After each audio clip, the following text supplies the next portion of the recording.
Fala galerinha, meu nome é Davidson, atualmente eu faço licenciatura em História no Centro Universitário Internacional Uninter e no vídeo de hoje eu vou falar um pouco para vocês sobre a Revolução Russa.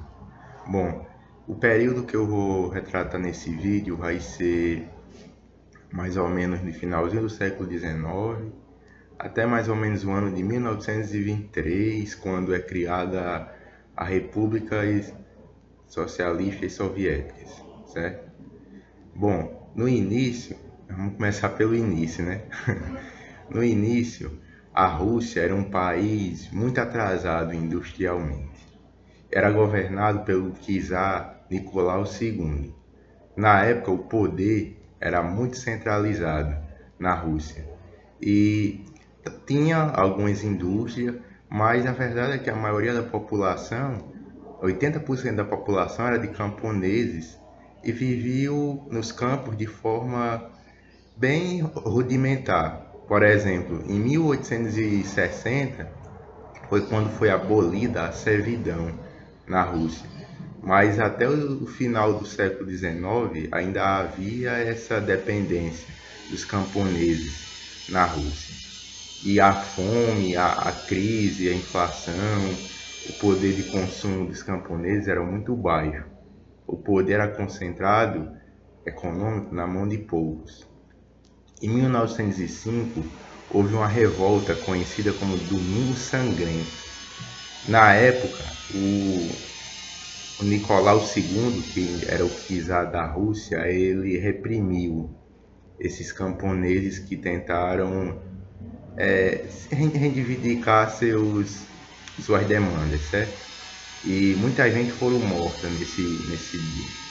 Mas uma coisa importante que essa manifestação conseguiu foi que antes de 1905 não existia nenhum partido político na Rússia. E os que existiam eram tratados de formas ilegais. E com isso houve uma brecha para legalizar esses partidos, né? De certa forma. E também foi criada a Duma. Mas o problema é que a Duma foi absolvida semanas depois pelo czar Nicolau II. E com isso as pessoas conseguiram, né, de certa forma, que esses partidos políticos fossem legalizados, mas eles continuaram sem voz, sem nenhuma representatividade. A desigualdade ainda era muito grande. Em 1914, a Rússia entrou na guerra, certo?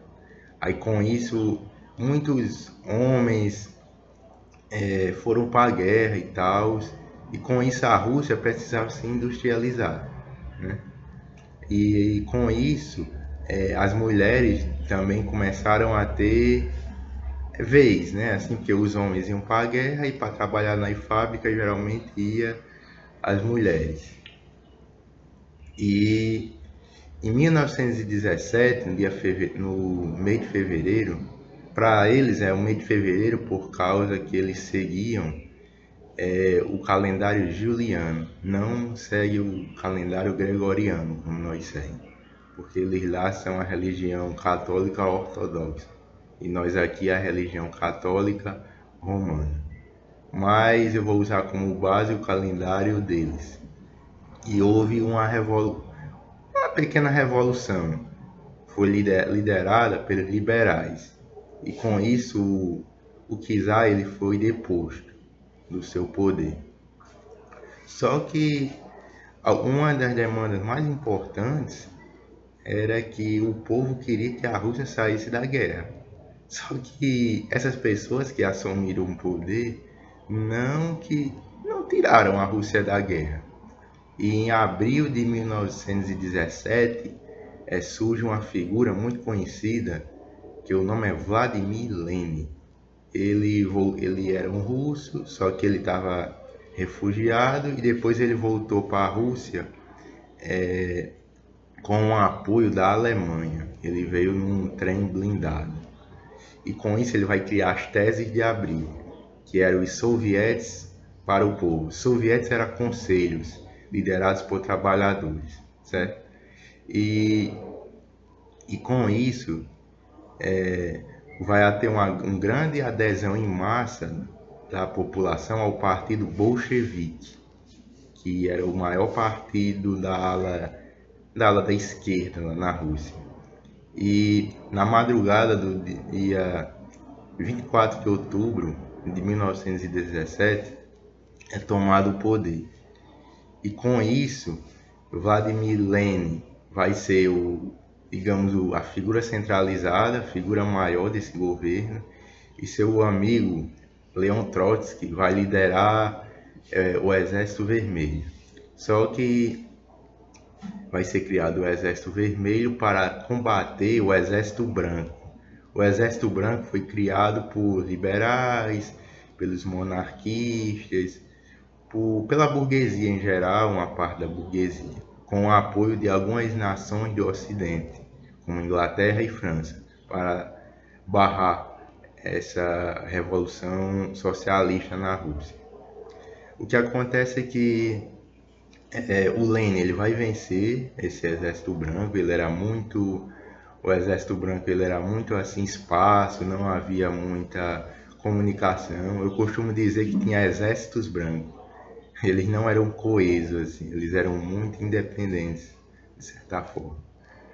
E eles vão, por exemplo, uma das primeiras iniciativas dele é tirar a Rússia da guerra, com o Tratado Brest-Litovsk, que é um acordo com a Alemanha que vai tirar a Rússia da guerra. E uma das principais reivindicações do povo era a terra, pão e paz. As terras na época eram nas mãos de poucas pessoas e eles reivindicavam à população que houvesse uma divisão igualitária da terra. Pão, porque as pessoas estavam muito na crise, muita fome e tudo, e paz, porque queria que a, a Rússia saísse da guerra contra a Primeira Guerra Mundial, né? E essa medida foi tomada, uma das primeiras medidas. E seguindo, no ano de 1922, 23, foi criado por Lenin a União das Repúblicas Socialistas Soviéticas. Eu sempre confundo, sinceramente, a sequência, mas eu acho que é assim. E com isso foi unificado grande parte da região, como a Ucrânia, aquela região ali dos países eslavos, uma grande parte, e se tornou um dos países mais fortes, né, da época. Também teve um plano econômico que o que era que acontecia? Foi incentivado pelo esse grupo socialista que fossem criadas empresas para a industrialização da Rússia, certo? Aquela história, né? Pequenas empresas, grandes negócios.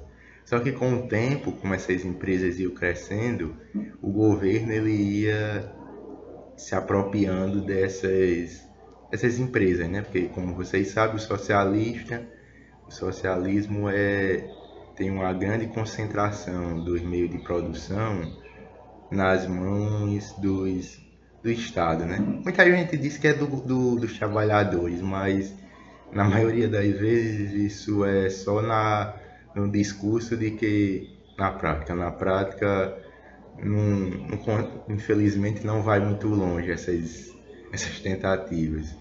Muitas vezes fracassam, né? E é isso, pessoal. Esse foi um vídeo assim que eu fiz para vocês. Foi o primeiro vídeo assim de longa duração desse canal. Espero que vocês tenham entendido e tenham gostado. E eu irei fazer mais vídeos para vocês. Depois seguindo a história, né? Contando a era de Stalin e outras coisas da nossa história, certo? Então, se você gostou do vídeo, curte, comenta e compartilha. E valeu!